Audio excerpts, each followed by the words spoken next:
Okay, so good afternoon, my dear students.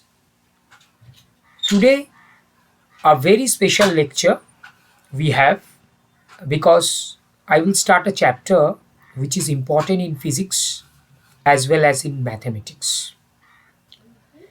So, today's topic is vectors and scalars. Already, you have learned about the vectors in physics because physical quantities you have to know about the concept of vectors and scalars. So, what are vectors and what are the scalars? Scalars. A scalar is a physical quantity which has only magnitude but doesn't have a direction.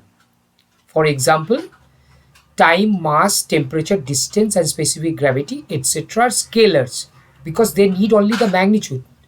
It doesn't require any direction. There is no need of any direction. So these are scalars. Vectors. A vector is a physical quantity which has magnitude and is related to a definite direction in space. For example, displacement. You have learned in physics that displacement has a specific direction. Force, acceleration, these are all vectors because they need magnitude as well as they need a direction. Okay, both. So these are the vectors actually. That means a vector is you can say a vector is a directed line, right? Line segment. And for force vector, you can put like this. If you put bar or an arrow, F arrow, that is a F vector, force vector. Acceleration also you can denote it by like this. So vectors is a physical quantity which has magnitude and is related to a definite direction in space. Okay. So there are three different ways of denoting a vector. As I mentioned, it can be denoted by a arrow or a bar, or you can write a bold A. Bold A denote a vector actually. These are the notations you can find in your books also.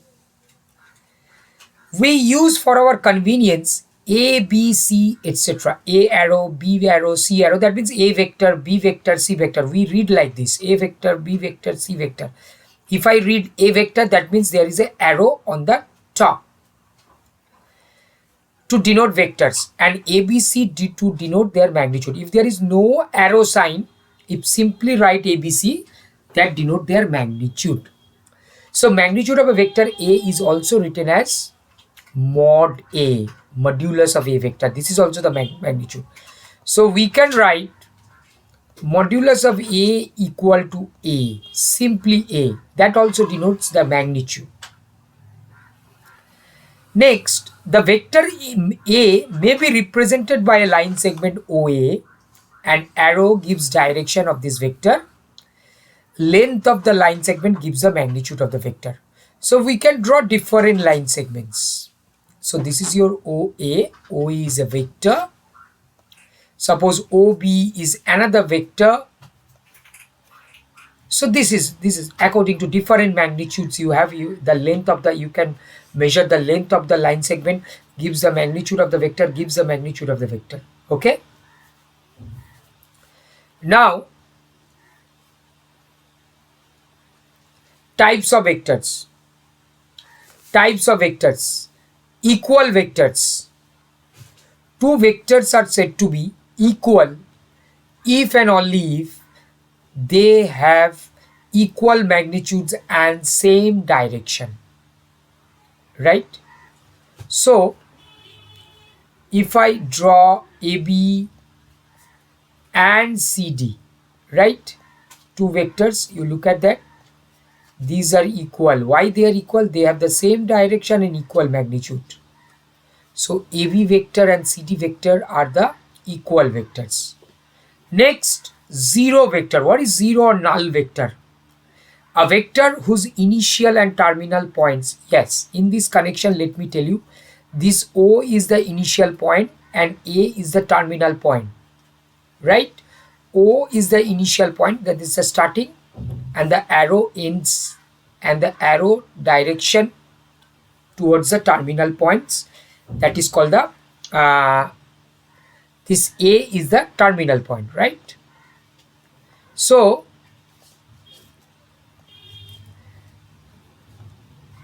a vector whose initial and terminal points are same is called the null vector. Okay, null vector or zero vector. Such vector has zero magnitude and no direction and denoted by 0.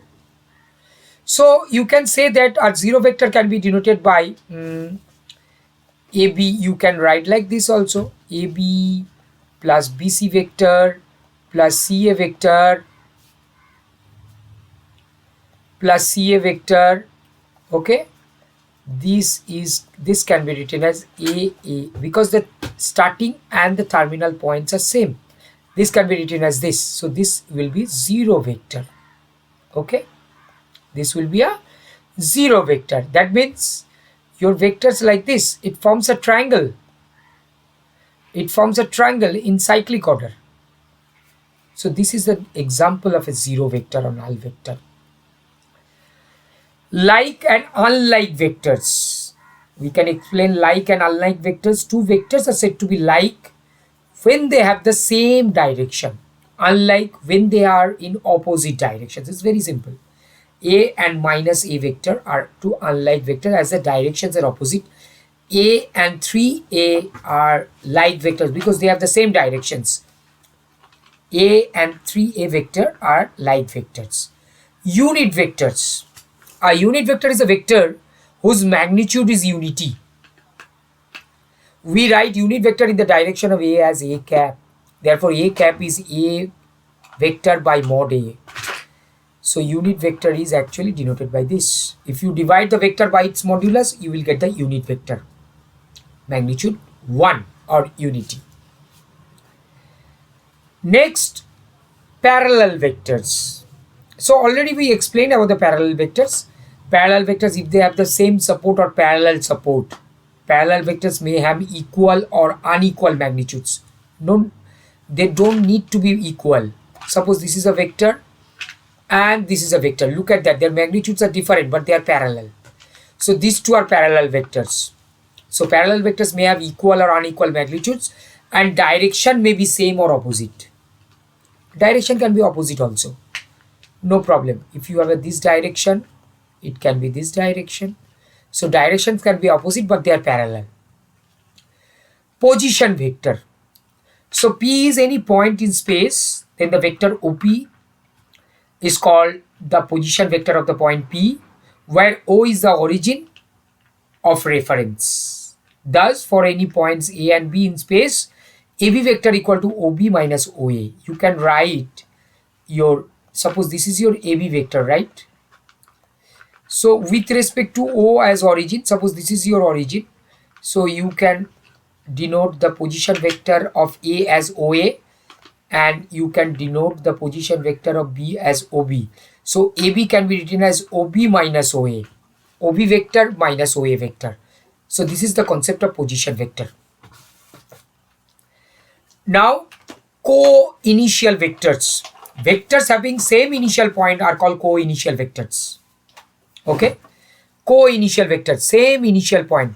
So there may be different types of vectors. Look at that. 1, 2, and 3. 3 vectors are originate from O. So this is the co-initial vectors. They have the initial point same, but terminal points may be different. Collinear vectors next. Vectors A and B are collinear if they have the same direction or parallel or anti-parallel. Since their magnitudes are different, we can find some scalar lambda for which A equal to lambda B. Lambda is a scalar. So vectors A and B are collinear if they have the same direction or are parallel or anti-parallel. So suppose you have a vector this A and this vector B. So this is your A vector and this is your B vector. So you can write A equal to lambda V. A is a scalar multiplication of B or B is a scalar multiplication of A. We can write this. So these are called collinear vectors because you parallelly shift the vector A and replace on the line of action of B. That is called parallel replacement. So these are the possible, this is possible in collinear vectors, right? So collinear vectors are often called dependent vectors. This is also called dependent vectors. So there is a, if there is a scalar multiplication, if any or one of the vectors can be represented as a scalar multiplication of the other vector, then the vectors are called dependent vectors. Then the vectors are called dependent vectors. Next, addition of two vectors. So we can the sum or resultant of vectors A and B is a vector C formed by replacing the initial point of B on the terminal point of A and then joining the initial point of A to the terminal point of B. So look at that. Suppose this is your A vector.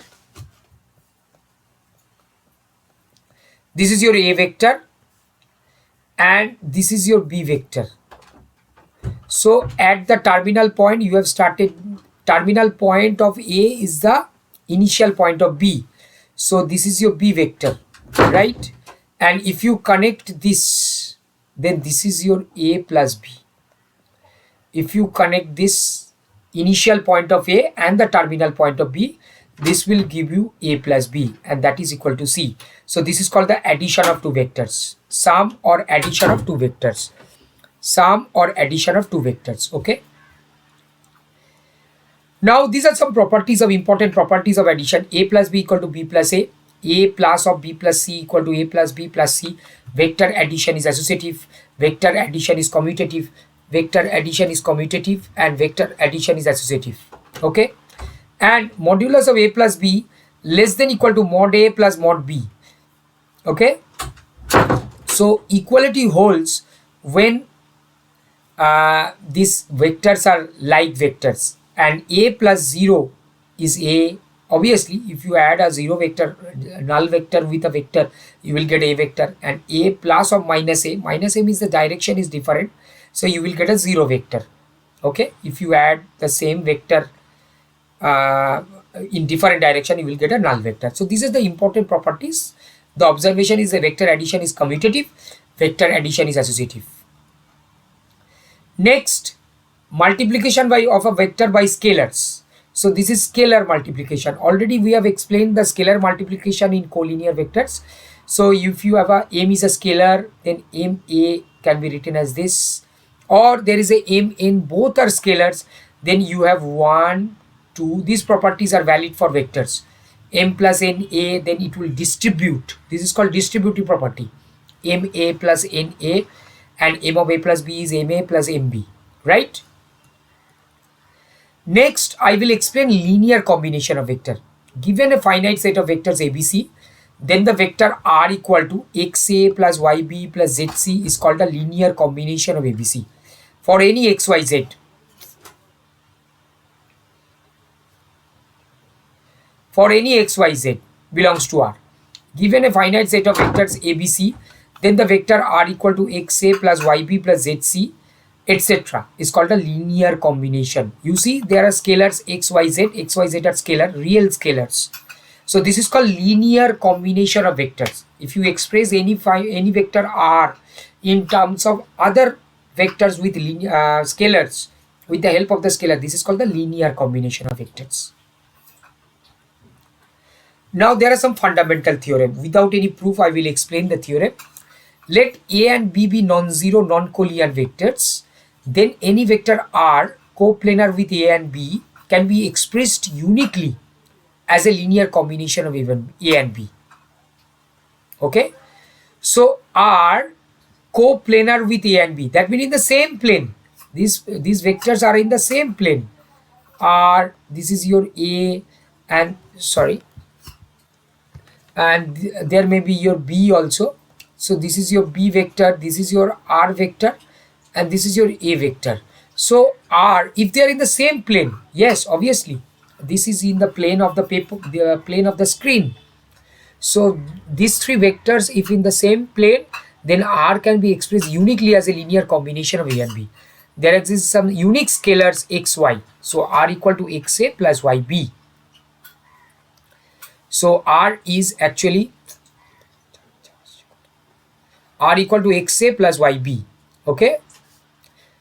Now, let ABC fundamental theorem in space. So ABC be non-zero in 3 dimension, non-coplanar vectors in space. In this case, you have a coplanar, non-coplanar vectors in space. Then any vector R coplanar with AB can be expressed uniquely as a linear combination of ABC. There exists some unique XYZ belongs to R such that. So it's like this. Look at that. If this is your A, this is your B, this is your C, then ABC are non-coplanar. They are not in the same plane, but R is in the same plane with A and B, right? You see, then R can be expressed as again a linear combinations of these vectors, 3 vectors. Okay, so this is the best way to consider 3 vectors, non-coplanar vectors, mutually perpendicular, A, B, C, C vector. Okay. Now linearly, what is linearly independent vectors? So ABC are set of vectors are linearly dependent if there exists a set of scalars x, y, z, not all 0. Not all the scalars are 0, and such that x a vector plus yb vector plus zc vector equal to 0 vector. Then this ABC are called the linearly dependent. If all the scalars are 0, they are said to be linearly independent. That means if x equal to 0, y equal to 0, if you find z equal to 0, etc., all the scalars are 0, then the vectors are said to be linearly independent.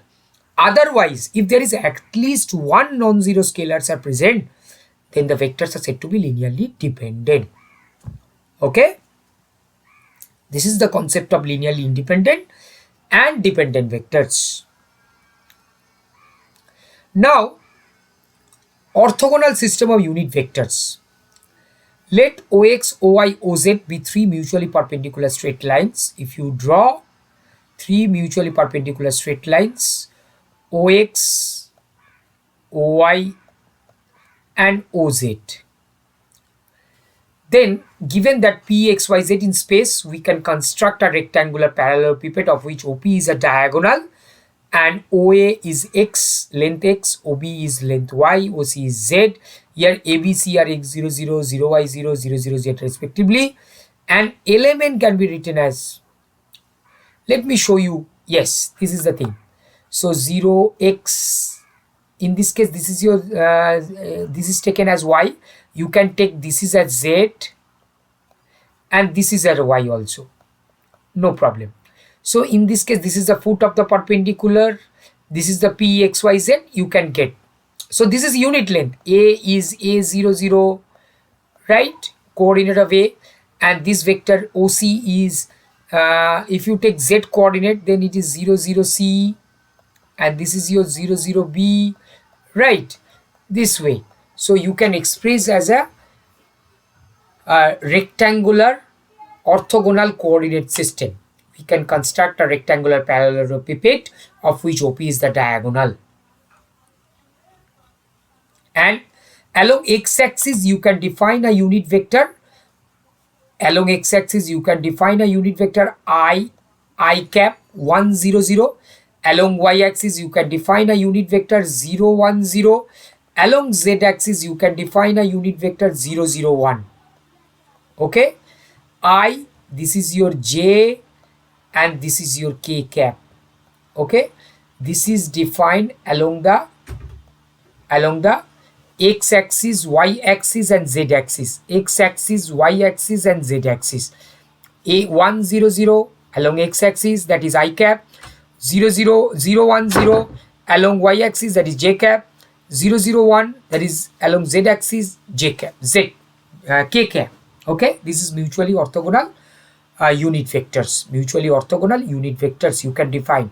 So any vector OP, any vector OP can be represented by xi. X is the projections, xyz are the projections of the planes, yj and zk, right? This is your component expression of a vector, component wise, in terms of ijk, mutually orthogonal system. That's it. So ijk denote unit vectors along ox, oy, oz respectively. We have r equal to op equal to xi, yj, zk, where oa equal to xi, ob equal to yj. You look at the diagram. OA is equal to xi, OB is equal to yj, and OC is equal to zk are called the rectangular component vectors, or simply component vectors in the xyz directions. And how we look at the modulus of r, that is the diagonal is given by x square plus y square plus z square. Now let us have some important topics on vectors. That was the introduction of the vectors. Now I will describe the scalar product of two vectors or dot product of two vectors. Let us have some scalar product of two vectors. The scalar product A dot B or of two non-zero vectors A and B is denoted by mod A mod B cos theta. So you have a vector A and you have a vector B. So this is your B, this is your A vector. So their dot product, if their angle is theta, then their dot product is given by, if the angle included between them is theta, mod A mod B cos theta, mod A mod B cos theta.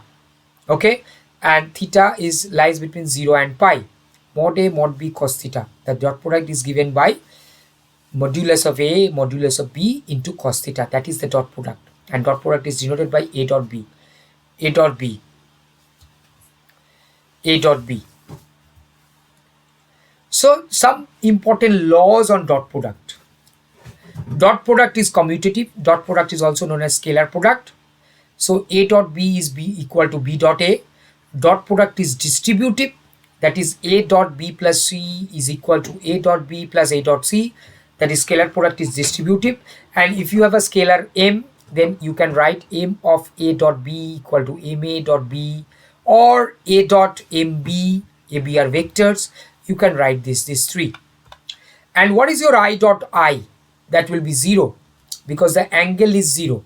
And yeah, okay, because what is your dot product? I dot I, sorry, I dot j will be 0 and I dot I will be 1, j dot j equal to 1, k dot k equal to 1, because you know the angle will be, because they are collinear vectors. They are collinear vectors. I dot I means you are having the scalar product of two same vectors, so they are collinear, right? If they are collinear, the angle will be 0 and cos 0 is 1, so you will get 1. But I dot j, j dot k, k dot I equal to 0 because they are mutually perpendicular, so their angle, included angle is theta, like this. If they are mutually perpendicular, so you see this is your I j k, they are mutually perpendicular. This is your I, this is your j cap, this is your k cap, so they are mutually perpendicular. Their angle, included angle is theta is equal to 90 degree, cos 90 is 0, so I dot j equal to 0. This is the condition, one of the conditions that the two vectors are perpendicular. You can check the two vectors are perpendicular if their dot product is 0. And if you have A, you can write in a component form, A1 I cap plus A2 j cap plus A3 k cap, and B equal to B vector equal to B1 I cap plus B2 j cap plus B3 k cap. Then their vectors dot scalar product can be written as A1 B1 plus A2 B2 plus A3 B3, right? This is how you can, this is a scalar quantity. That is why it is known as scalar product or dot product. So A dot B is clearly a scalar, no vectors is there. And A dot A is mod A square, right? If you multiply the same vector with the vector with itself, dot product, if you are taking the dot product, then you will have mod A square or A square. And if A dot B equal to 0, A and B are not null vectors, then A and B are perpendicular. That already we have understood in the this fourth properties, right? Now, orthogonal triad of vectors. What do you mean by orthogonal triad of vectors? A system of unit vectors, any two of which are mutually orthogonal, is called an orthogonal triad of vectors. A system of unit vectors, any two of which are mutually orthogonal, is called orthogonal triad of vectors. So you know that R can be written as xi plus yj plus zk. Then r dot I equal to x, r dot j equal to y, and r dot k equal to z. So thus we can express R in this form: r dot I, r dot j, r dot k. So this is how you can express your R in a fantastic way. Now, algebraic projection of a vector along some other vector. Let's have an algebraic projection. So look at that. You have a OA vector, that is A vector, and you have another vector B, right? This is your OA is the A vector, and OB, along OB you have a V vector. The angle between them is theta, and you have drawn a perpendicular BN. This ON is the projection of B vector in the direction of A. Am I clear? Once again I repeat, this OB, this ON, because you have drawn a perpendicular from B on OA. So ON actually gives you the projection of B vector in the direction of A, and that can be calculated by this formula: ON, projection of B on A. ON equal to, you can write ON equal to OB cos theta, OB vector cos theta. You look at that, this is your OB vector actually. So cos theta is again, OB is the magnitude actually, OB cos theta, right? OB is the magnitude.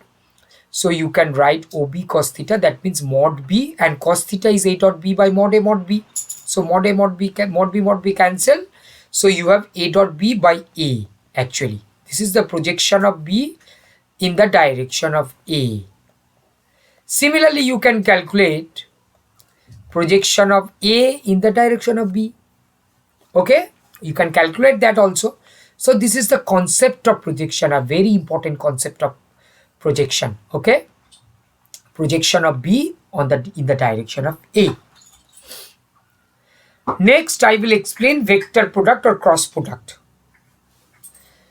So we have explained dot product or scalar product. Now I will explain vector or cross product. The vector product of two non-zero vectors A and B, whose modulars are A and B. You can write the modulus as mod A or simply A, is the vector whose modulus is AB sine theta. That means, so if you take the modulus of A cross B, cross product is denoted by A cross B, and that is equal to mod A mod B sine theta. That will be denoted by Y, where theta is the angle between the vectors A and B. Its direction is that of the vector n perpendicular to both A and B. Okay, let me show you in a diagram. Yeah. So you see, this is your A and this is your B. So you are taking the cross product. So cross product, direction of the cross product is perpendicular to the plane of A and B. It's a right-handed system. So direction of the A cross B is perpendicular to the unit vector. Unit vector n cap is a unit vector in that direction. So A cross B is a vector perpendicular to the plane of the vectors A and B. Similarly, you can explain B cross A, that is in clockwise direction. So it will be negative, and it is also perpendicular to the plane of the vectors.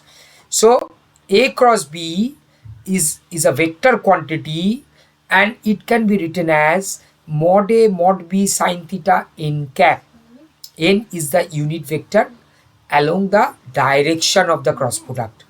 Along the direction of the cross product. If you take the modulus, that will be 1, because n cap is a unit vector, 1, and you will get AB sine theta simply. So this is about your vector product or cross product. Next, properties. Vector product is not commutative because you have a cross b is equal to minus b cross a. You look at that, the directions are different, so there is a negative sign. So commutative property is not not actually satisfies the cross product rule. So commutative property doesn't hold here. And m is a scalar, so m a cross b, you can write m a cross b equal to a cross mb, where m is a scalar. Or you can vector product is distributive. You can apply the distributive law for cross product. A cross b plus c equal to a cross b plus a cross c, and a cross b equal to 0 if and only both implied. If a and b are parallel vectors, then sine theta is 0, so sine 0 is 0. Or if a and b are parallel vectors, cross product is 0. So both side implication. If a cross b is 0, we can say vectors a and b are parallel. If vectors a and b are parallel, we say the cross product is 0. So this is actually both side implication. And you have I cross I, j cross j, k cross k is 0. If you take the cross product with the same vector, it will be 0 because you have a coincident vector or parallel vectors. You are taking the cross product, so that the angle will be 0 and sine 0 is 0. But if you take mutually perpendicular, cross product will be given by I cross j equal to k. So you look at that. If you take a cross product, I, j, k are mutually perpendicular. This is I, this is j, and this is k. So k is perpendicular to the plane of I and j. So that is why I cross j is k. And you can write minus of j cross I. Similarly, j cross k. So I is perpendicular to the plane of j and k. So that is why j cross k is I. So if you take the anti-clockwise direction, it will be positive. If you take clockwise direction, if you change the direction, that means if you take the clockwise direction, it will be negative. And also, if a dot b equal to 0, a and b are not null vectors, then a and b are perpendicular. That is the property we have learned in scalar and dot product.